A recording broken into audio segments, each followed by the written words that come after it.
Louvado seja nosso Senhor Jesus Cristo, para sempre seja louvado, nossa Mãe Maria Santíssima e nosso Pai São José.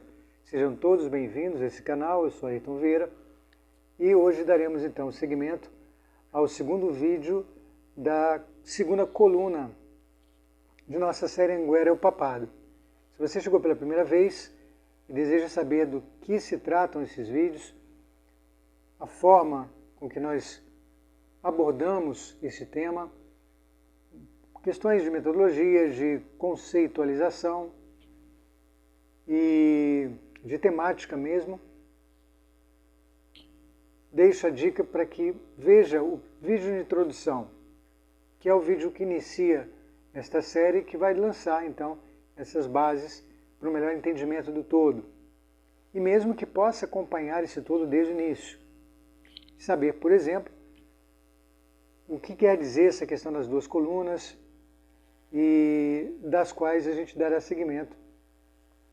Agora, a segunda, através do segundo vídeo.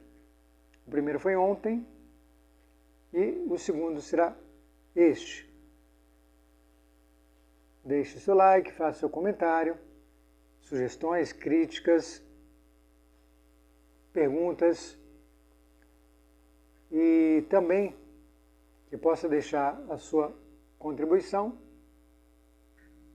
e, de uma maneira especial, o compartilhar dos vídeos, caso julgue serem de proveito. Um primeiro pedido que se faz às pessoas que assistem aos meus vídeos, porque geralmente eles são construídos dessa forma, é que vejam todo o vídeo. Eu sei que há uma dificuldade por parte da forma, às vezes, de comunicação. Se achar que o expositor fala muito lento, basta acelerar o vídeo. Se muito baixo, basta usar um fone de ouvido, até que a gente possa melhorar a qualidade do áudio. Se não achar o expositor lá muito bonito, não tem problema, basta tapar os olhos e apenas colocar os ouvidos abertos. Ou então, e principalmente, se achar que ele viaja nos ketchups, basta acompanhar todo o raciocínio e você vai encontrar certamente alguma lógica, ainda que não seja sua, não tem problema.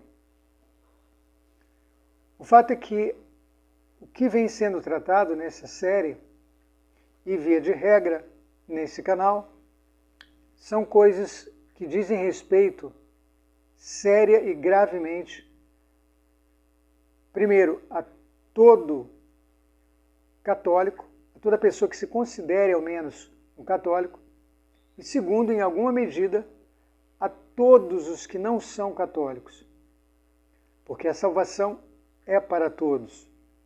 E essas coisas que são tratadas aqui, elas envolvem a salvação, não somente dos católicos.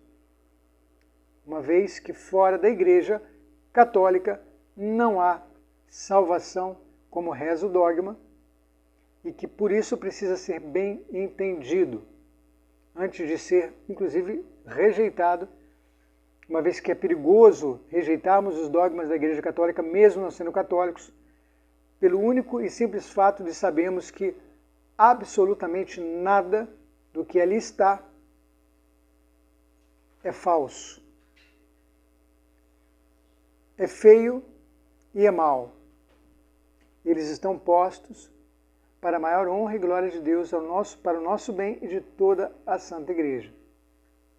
Portanto, sugiro, principalmente aos não católicos, que está aí um bom caminho para se começar é o entendimento dos dogmas. O que são os dogmas? E a Igreja é a única instituição no mundo que compõe dogmas,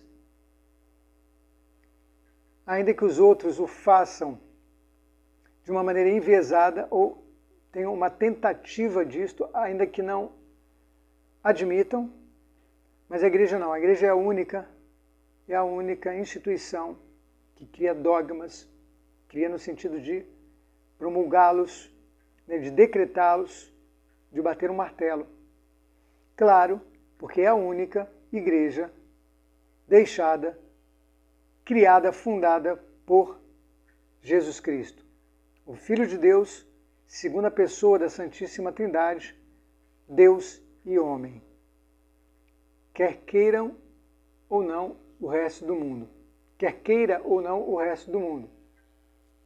Bom, dito isto, vamos então ao que interessa,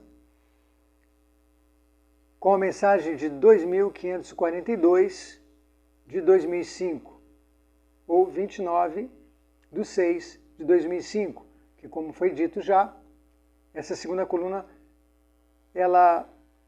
nela analisaremos os extratos de mensagens dadas todo ano neste dia, festa de São Pedro e São Paulo. Portanto, de uma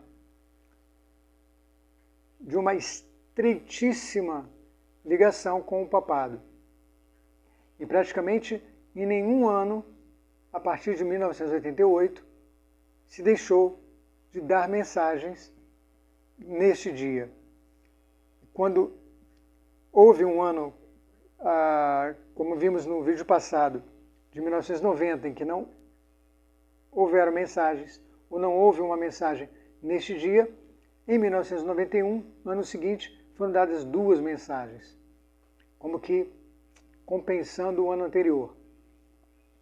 E aqui então, essa mensagem ela já abre, e é a primeira mensagem desta data no pontificado de Bento XVI, que assume em 19 de abril de 2005, após a morte de João Paulo II, em fevereiro desse mesmo ano, e que já em junho, no primeiro São Pedro e São Paulo do pontificado de Bento XVI, temos apenas uma frase, e que vai já servir como todo um programa do que seria este pontificado, ou do que viria a ser, ou do que ocorreria com ele. E a frase é a seguinte: queridos filhos, iniciando a mensagem, rezai pela igreja. O demônio causará grande confusão e muitos perderão a fé. Claríssimo. O demônio causará grande confusão e muitos perderão a fé. Se não foi isto que aconteceu, principalmente a partir de 2013,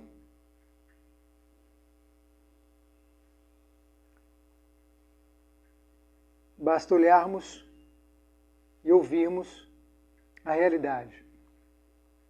Já no ano seguinte, na mensagem de número 2700, encontramos: dobrai vossos joelhos em oração, em favor da igreja. A fumaça do demônio, uma vez mais, Paulo VI, a fumaça do demônio se espalhou e contaminou a muitos consagrados. A falta de zelo pelo sagrado se tornará cada vez mais clara no interior da igreja. A falta de zelo pelo sagrado.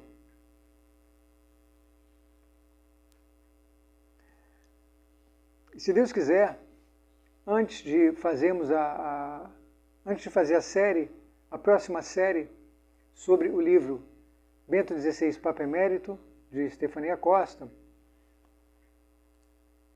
eu pretendo fazer um vídeo exatamente sobre este aspecto, da falta de zelo pelo sagrado, cada vez mais clara dentro da igreja. E ao ponto de muito dessa falta de zelo se tornar já imperceptível pelas pessoas, por acharem aquelas coisas, esta falta de zelo que, em outras palavras, pode ser também traduzido como irreverência ou até mesmo beirando a sacrilégios.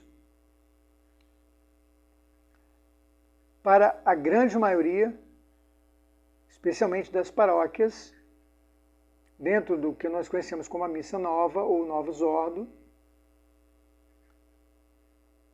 já sequer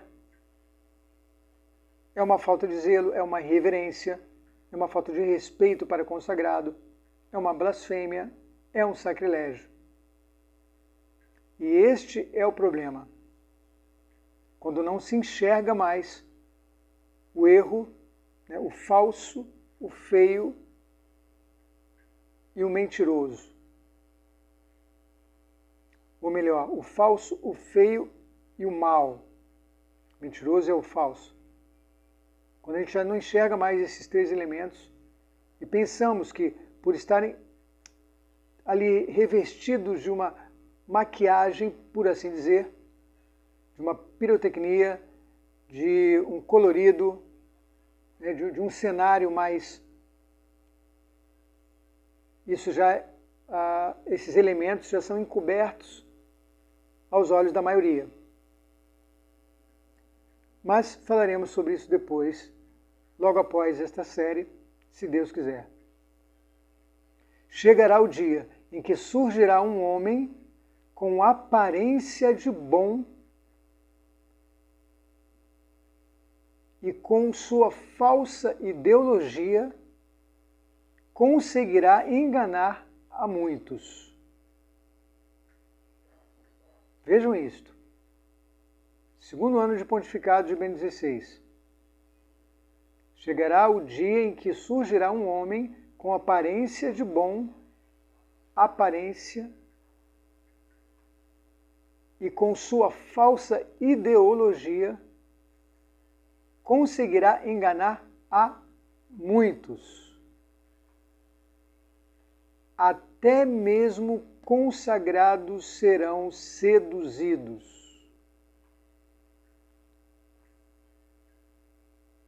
Eis o tempo da grande tribulação para a humanidade.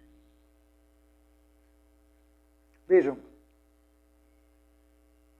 as pessoas podem pensar, né, imediatamente que eu esteja me referindo ao antipapa que aí está há quase 11 anos. Muito embora haja uma grande probabilidade dele ser este personagem, nada impede que também ele seja apenas uma figura, um precursor, já preparando o caminho para algum outro personagem. Como, por exemplo, o próprio falso profeta apocalíptico, em que as Escrituras dizem que será o responsável por marcar as pessoas em suas frontes e em suas mãos, para que adorem ao anticristo, para que sirvam ao anticristo. Então, independentemente, o que já é fato, já é evidência, é que este antipapa, que aí está ainda, de quase 11 anos para cá, indiscutivelmente, é uma pessoa com uma aparência boa, bonachona, inclusive, mas que com falsas ideologias já vem enganando a muitos, inclusive consagrados, inclusive seduzindo, para usar o termo da mensagem, seduzindo a muitos consagrados, a muitos padres, a muitos bispos, a muitos cardeais, a muitos religiosos, a muitos diáconos, clérigos, portanto, a muitos leigos.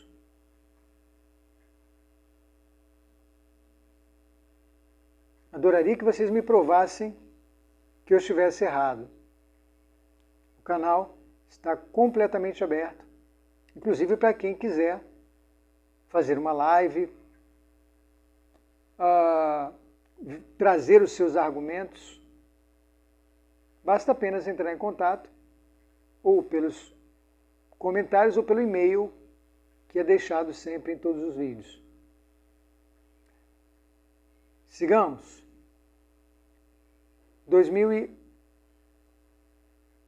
Estamos aqui em 2006. De 2006, pula-se para 2008. Em 2007 não há mensagens. Curioso, 2007 foi o ano do Sumorum Pontífico. E nesse dia, no dia 29, eu estou pegando as mensagens apenas deste dia, de cada ano, não houve mensagens. Já em 2008, a mensagem de 3017 nos diz o seguinte: queridos filhos, já abre a mensagem dizendo: peço-vos que sejais fiéis ao sucessor de Pedro, e que mantenhais acesa a chama de vossa fé. Não vos afasteis da igreja do meu Jesus. Não há motivo nenhum para se afastar da igreja, pelo contrário. Pelo contrário. Cada vez mais. Porque se afastar da igreja de Cristo, ao ver toda essa sujeira, para usar a linguagem de Bento XVI, na última via sacra do pontificado de João Paulo II, nona estação, para usar aquela imagem, quanta sujeira dentro da igreja. Se achássemos que isso seria um bom argumento para provar que a igreja não é divina, para nos fazer sair de perto dela, não estaríamos fazendo outra coisa que ao estar presentes há 2000 anos atrás, no momento do Calvário, fazer parte também dos que rejeitaram a Cristo. Muitos dos quais, ovacionando no Domingo de Ramos, e o apedrejando na Sexta-feira Santa. É isto. Se olhamos a igreja a partir dos seus membros, do que fazem os homens de igreja, jamais estamos olhando para Cristo. Estamos olhando para as tempestades. E vamos afundar, juntamente com Pedro. Ou melhor dizendo, iremos afundar do mesmo modo que Pedro afundou ao tirar os olhos de Cristo. Simples assim. Não vos deixeis enganar pelas falsas ideologias e pelos falsos profetas. Já retomando uma outra imagem apocalíptica e também evangélica, e de alguma maneira já preparando para nós o caminho do que viria pouquíssimo tempo depois, 5 anos, menos de 5 anos depois. Na mesma mensagem ela continua: abri vossos corações à verdade. A igreja, e aqui o site negrita, a igreja enfrentará grandes provações, uma grande apostasia levará muitos dos meus pobres filhos a se afastarem de Deus. Os que não andam na verdade da igreja,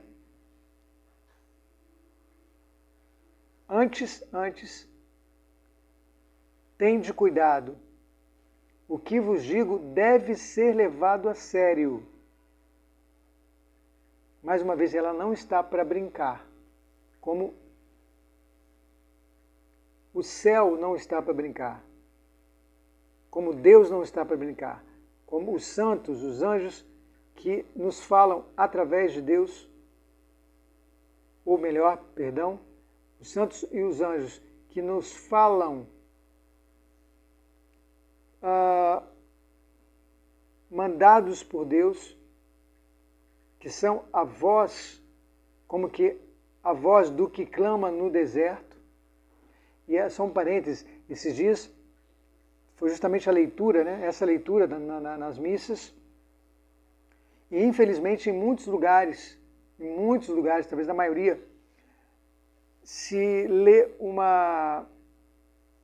o sacerdote lê uma tradução imprecisa deste evangelho, que traduz esta referência a João Batista como que voz que clama no deserto, como se fosse a voz de João Batista clamando no deserto. Não. A tradução correta, a tradução mais fiel, fidedigna, é a voz do que clama no deserto, voz daquele que clama no deserto. João Batista é a voz de Deus que clama no deserto. O mesmo que se dá com todos os porta-vozes de Deus ao nos falar em seu nome. Eles são vozes daquele que clama por nós, daquele que clama por justiça, daquele que clama por misericórdia, daquele que clama por amor, clama pela verdade. E nós, na medida que somos esse instrumento, somos essas bocas, por assim dizer, dessa voz, nos prestamos então a ser seus porta-vozes, os seus alto-falantes, para que essa voz se materialize em nosso meio, ainda que não necessariamente precisasse deste elemento material, como vimos, por exemplo, vimos no batismo de Cristo e na transfiguração de Nosso Senhor. Mas, fechando parênteses, então, o que vos digo deve ser levado a sério. Devemos levar a Mãe de Deus a sério. Devemos levar Deus a sério. Os que não andam na verdade da Igreja se perderão na confusão das falsas religiões. Pura e simplesmente assim. E se a Igreja, da Igreja, especialmente do seu vértice, das suas autoridades, dali saem estas falsas ideologias, naturalmente contaminará a maior parte das pessoas que recebem estas falsas ideologias, prestando-lhes autoridade, por virem daqueles que consideram autoridades legítimas, acharem que devam obedecer a estas falsas ideologias. Por isso, também, que já muitos sacerdotes, já muitos bispos, vêm dando a sua aquiescência, vêm prestando o seu sim, a sua obediência, a sua reverência, a uma blasfêmia, a um sacrilégio como a tal da fidutis, fidúcia, e não faço questão de sequer gravar o nome desse lixo. É isso que acontece quando a gente não está antenado, quando a gente realmente não percebe, não consegue discernir o sal do doce, o bem do mal, o erro da verdade. Ainda que essa diferença, grite na nossa cara. como que vimos mostrando, por exemplo, com esta série, sem nenhuma pretensão em absoluto, a não ser auxiliar as pessoas a enxergar a verdade objetiva que está na nossa frente há muito tempo. Não por privilégio, como já foi dito, mas por pura graça.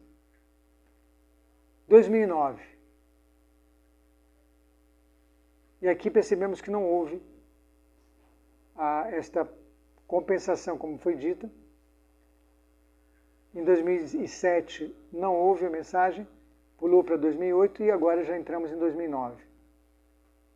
Aqui uma quebra, então, naturalmente por algum motivo, como se ficasse uma lacuna, e me parece que é a única que haverá. Se eu estiver errado, logo logo veremos. Mensagem 3180. Queridos filhos, dobrai vossos joelhos uma vez mais. Dobrai vossos joelhos. E aí é muito interessante esse termo, né? Dobrai vossos joelhos em oração. Isso remete a uma questão de humildade. Porque a posição corporal, ela também reflete isto. Uma oração que não é apenas uma oração, mas é uma oração humilde, em que o nosso corpo se põe de joelhos, da mesma forma que deveremos fazer, e principalmente para receber a Eucaristia, todos os que podem ajoelhar-se, todos, e os que não, receber na boca, jamais, jamais nas mãos, ainda que a Igreja tenha aberto esta concessão. Da mesma forma que lá atrás vemos uma concessão na lei de Moisés com relação à carta de divórcio. Mas aí o que acontece? Vem o próprio Deus e diz, mas no início não foi assim. Isso foi feito por causa da dureza do coração das pessoas. Eu, porém, vos digo. É isso, senhores. Para as pessoas que realmente amam ou querem amar a Deus, quando ela se depara com algo menos ou mais reverente perante a Deus, e ela pode optar, ela pode escolher entre o mais e o menos reverente, é claro, é lógico que vamos ficar com o mais reverente. Ainda que ambos sejam permitidos, e vejam, por causa da dureza dos nossos corações. O que a gente está mostrando com isso? De alguma maneira, o que a gente está dizendo com isso? Se nós podemos nos ajoelhar e receber na boca nosso Senhor Jesus Cristo, que é a forma mais reverente de fazê-lo, e permitido pela Igreja. Por isso, nenhum Papa, inclusive, poderia impedir isto. Que dirá os bispos e muito mais os sacerdotes. Então, o que nós estamos mostrando quando, podendo fazer isso e tendo o direito de fazê-lo, preferimos receber Jesus Cristo na mão e em pé? Para mim fica muito claro. E de alguma maneira, isso também está sendo dito aqui e logo acima, como acabamos de ver, com as irreverências, com a falta de respeito e zelo para com o sagrado. Por isso ela diz, dobrai os vossos joelhos. E várias vezes, em inúmeras mensagens é dito isto. Chegará, sim, e dobrai os vossos joelhos em oração em favor da Igreja. Chegará para ela o momento de dor. Haverá grande perseguição à casa de Deus. O que vimos em 2020, 2019 para 2020? onde ali se deu a largada com uma espécie de laboratório para as perseguições oficiais através de estratégias políticas mentirosas, enganadoras com relação a questões de saúde.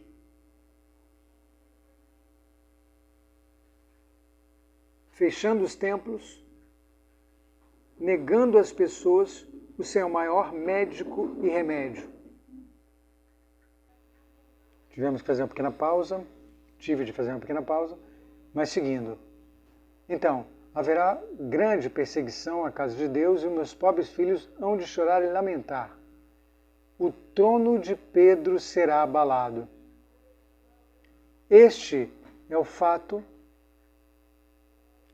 pelo que diz o texto, pelo qual haverá uma grande perseguição e os pobres filhos irão chorar e lamentar. O trono de Pedro será abalado.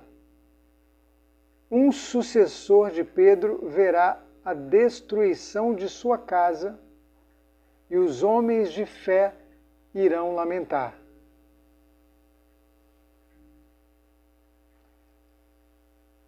Não arrisco, em absoluto, vaticinar algo a respeito, ou seja, interpretar algo nesse sentido de quem seria este personagem. Porém, pelo menos duas possibilidades a princípio poderiam ser possíveis. Ou um sucessor legítimo, que no caso seria Petrus Romanus, indiscutivelmente, ou então um sucessor ilegítimo. Mas aí teria um problema, e seria saber se ela se referiria legitimamente, como sucessor de Pedro, a alguém que não fosse. São interrogações. Então, para mim, e pelo que foi dito anteriormente,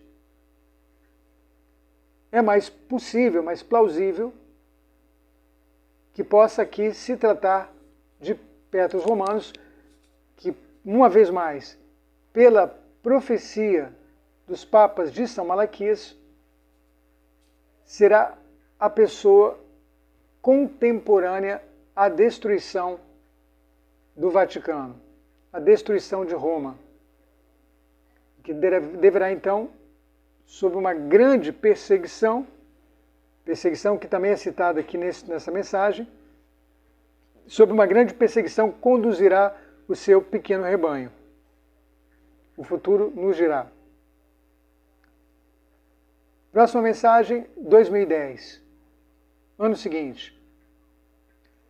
Dobrai os vossos joelhos em oração pela Igreja. Uma vez mais, o mesmo pedido, com as mesmas palavras, é utilizado um ano exatamente após a mensagem anterior. Ainda tereis grandes provações. A Igreja do meu Jesus experimentará o peso das tribulações e chegará para ela o Calvário.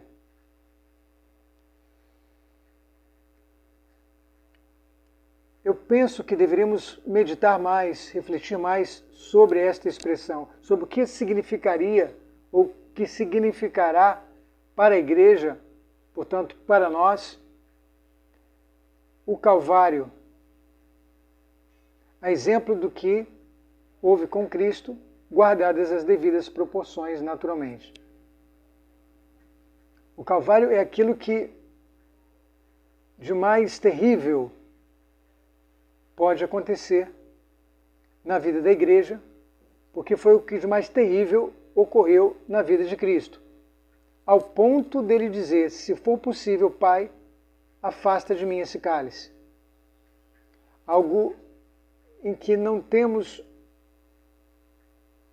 não conseguimos alcançar a profundidade dessas palavras, ademais saídas da boca de Cristo.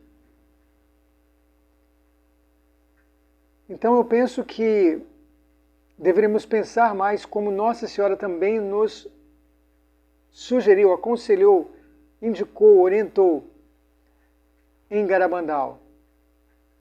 Pensai mais na paixão de Jesus. Pensai mais no Calvário. Pensai mais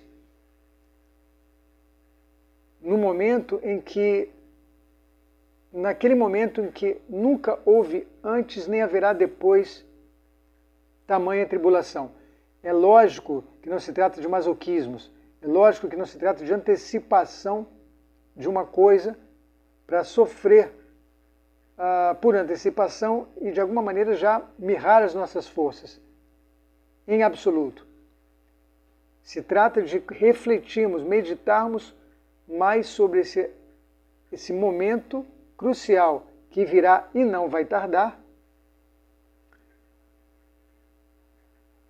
E a partir desta reflexão, desta meditação, nos colocar mais seriamente com os nossos joelhos dobrados em oração pela Igreja, que também, claro, é rezar por nós. Pedindo o auxílio da Igreja triunfante e da Igreja padecente para a Igreja militante, que somos nós.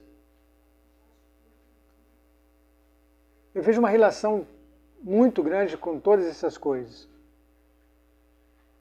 E eu primeiro devo me lançar a isso, claro. É aquela metáfora, aquela imagem da torneira, né, que antes de fazer com que a água lave as mãos das pessoas ou dê a beber a alguém, ela mesma é beneficiada de alguma forma por essa água que passa antes por ela do que pelos demais. Antes por ela até chegar aos demais. Então, quando a gente de alguma forma serve para Deus como uma torneira pela qual sua água vai passar e purificar e matar a sede, etc. Antes de tudo, nós como torneiras devemos procurar ao máximo fazer com que essa água limpe, purifique e mate a nossa sede. Os dogmas serão desprezados e os homens e mulheres de fé perseguidos. Uma coisa como consequência da outra, como efeito em cadeia. Muitos consagrados, uma vez mais, muitos consagrados serão perseguidos e mortos, os que se mantiverem fiéis. Leis serão criadas e a Igreja encontrará barreiras para anunciar a verdade. Recentemente, tivemos aí, né, a notícia de algo que já esperado, naturalmente já esperado, porque é esperado em todo o governo comunista, que é o cerceamento da comunicação.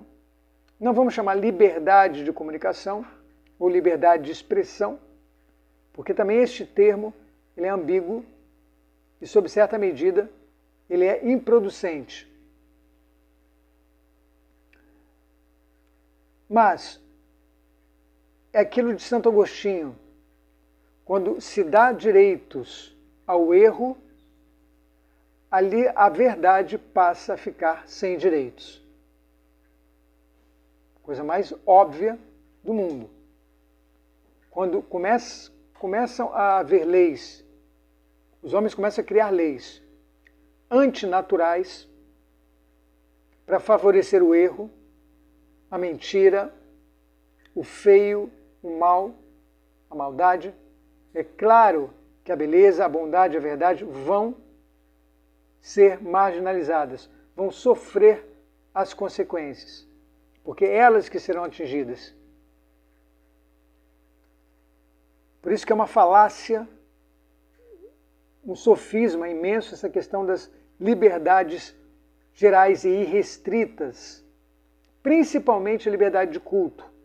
Principalmente a liberdade de culto.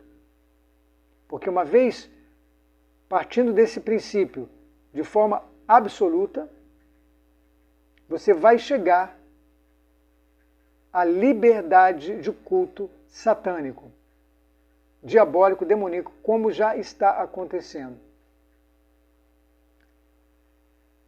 E isto é dito aqui. Continuando a mesma mensagem. Aconteça o que acontecer, não permitais que o demônio vença. Porque o demônio pode não vencer a nível macro, mas ele pode vencer a nível micro, nas nossas vidas,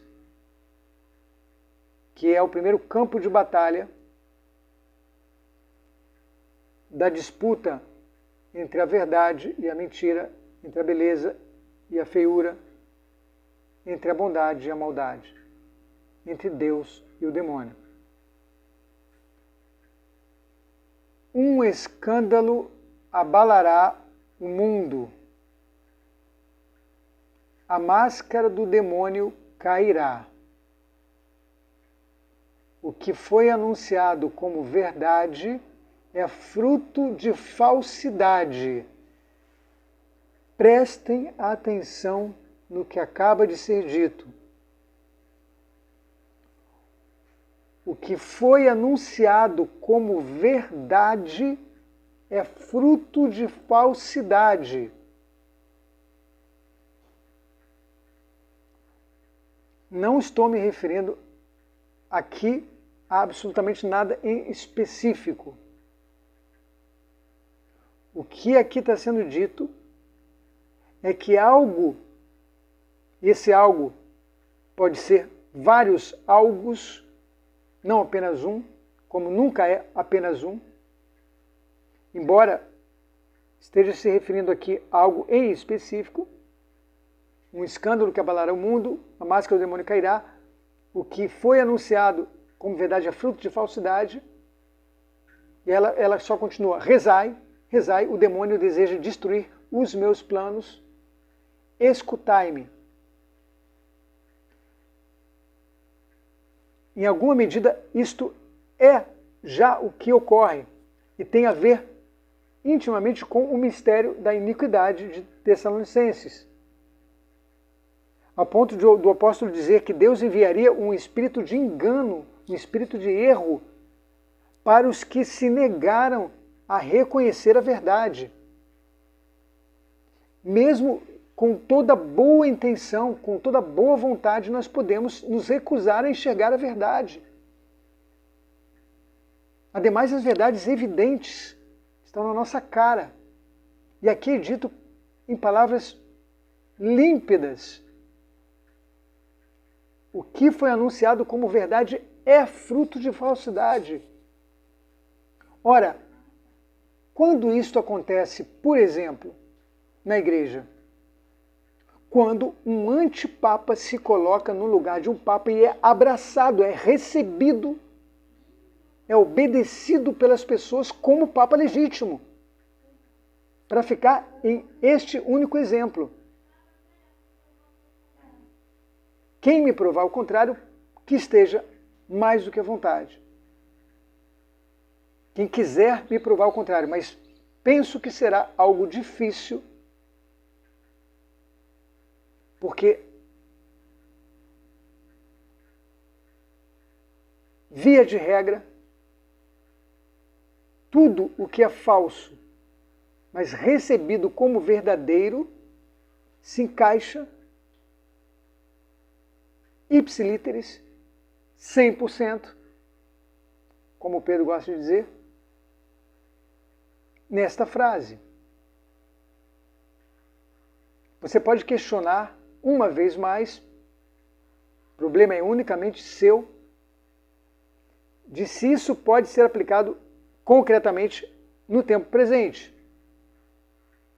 O que eu estou dizendo é que um dos maiores exemplos em que esta frase é aplicável é justamente quando na igreja ocorre o fato, como já ocorreu no passado, em quase 40 momentos distintos, em que um antipapa assume o trono petrino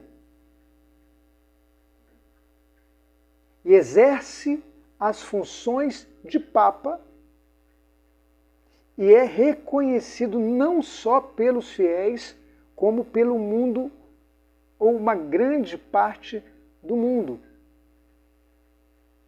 principalmente pelos poderes civis.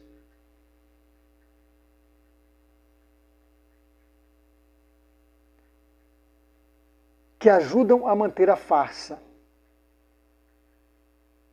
Naturalmente, todos em uníssono por um mesmo objetivo: destruir a Igreja Católica Apostólica Romana.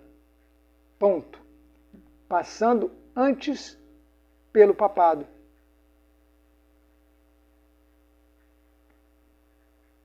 Claro,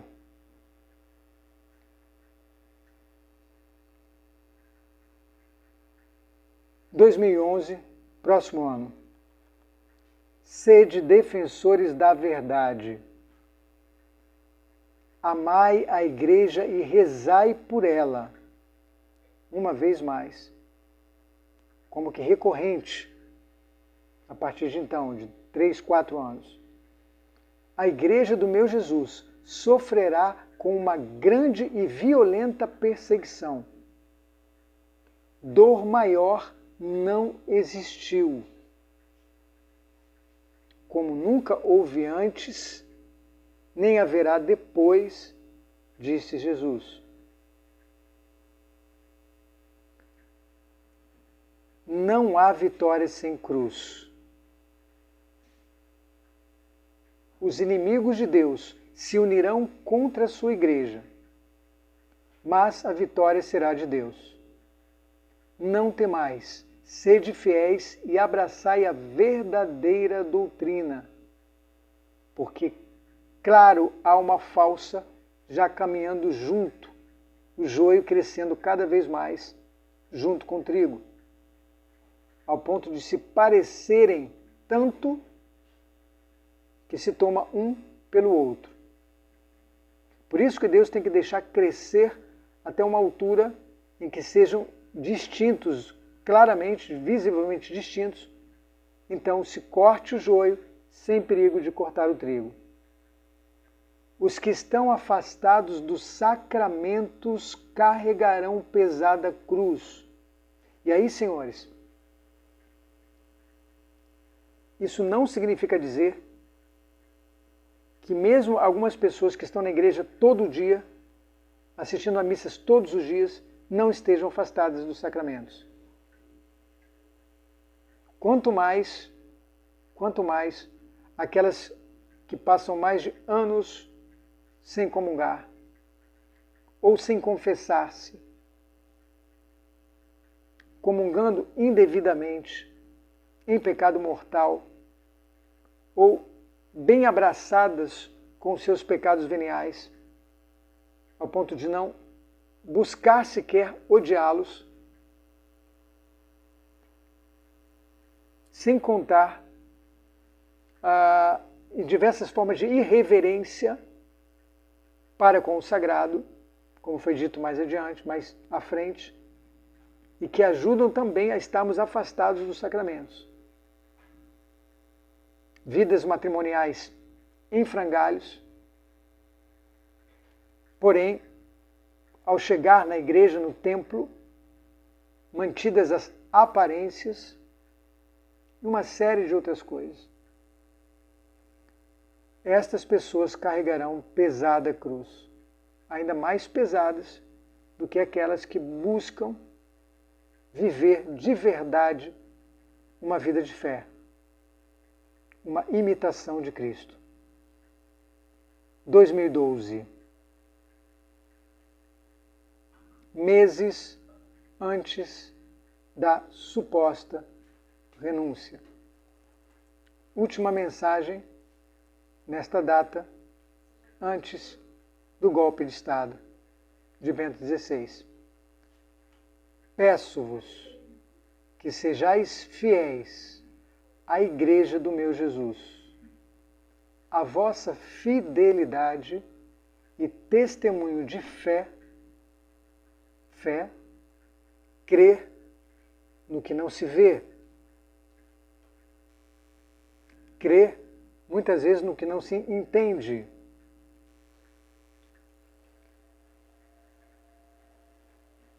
Contribuirá, a vossa fidelidade e testemunho de fé contribuirá para a vitória de Deus.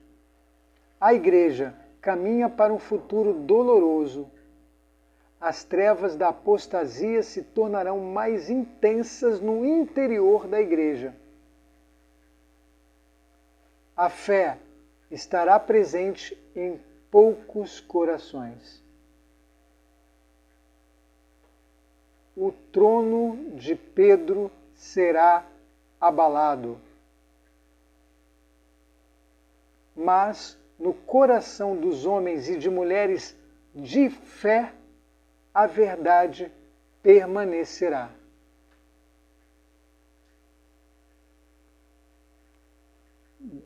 Desculpe, mas eu só posso entender, para não dizer o termo interpretar, entender estas palavras como exatamente o que aconteceu dentro da igreja, que ocorreria meses depois desta mensagem, e o que aconteceu então com os fiéis, os católicos, a partir de então. O trono de Pedro foi abalado, sofreu um golpe de Estado. Um antipapa tomou o lugar do Papa. E este Papa, por não ter permitido que o matassem, falaremos sobre isso mais tarde, para que então a sede ficasse validamente vacante, ele se autoexilou para não abandonar a cruz, permanecendo, por assim dizer, suas palavras, no recinto de São Pedro, tentando bloquear o máximo que pôde os avanços do mal. Mas apenas no coração dos homens e mulheres de fé essa verdade permaneceu. Pegando aqui as palavras de Nossa Senhora. Porque a minoria das pessoas tiveram eu posso falar isso sem, tiveram a graça e abraçaram, não só tiveram, como abraçaram essa graça de reconhecer este estado de coisas, de reconhecer esta verdade.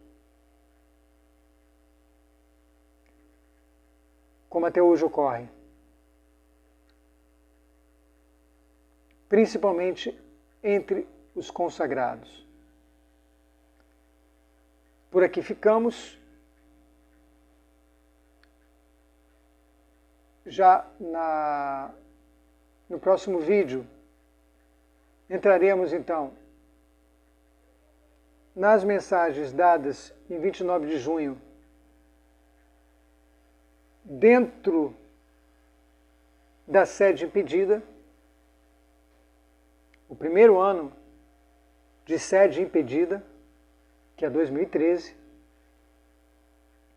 e veremos mais detalhes, mais nuances destas mensagens à luz deste locus, deste lugar em que é o nosso, pertencentes então à minoria ainda hoje na igreja. Graças a Deus. Obrigado por estar conosco até o presente momento. Deixe, se quiser, compartilhe principalmente, se julgar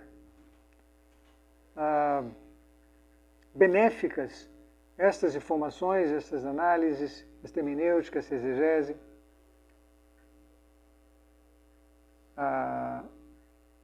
guardadas as devidas proporções, naturalmente, e também, se não é inscrito, que possa inscrever-se, será muito bem-vindo, independentemente de comungar ou não com o nosso pensamento, mas tendo a disposição, né, de São Paulo, de examinar tudo e reter o que for bom, para que a verdade, que não seja minha nem tua, possa ser nossa. Louvado seja nosso Senhor Jesus Cristo, para sempre seja louvado, nossa Mãe Maria Santíssima e nosso Pai São José. Até amanhã, se Deus quiser. Que Deus abençoe a todos.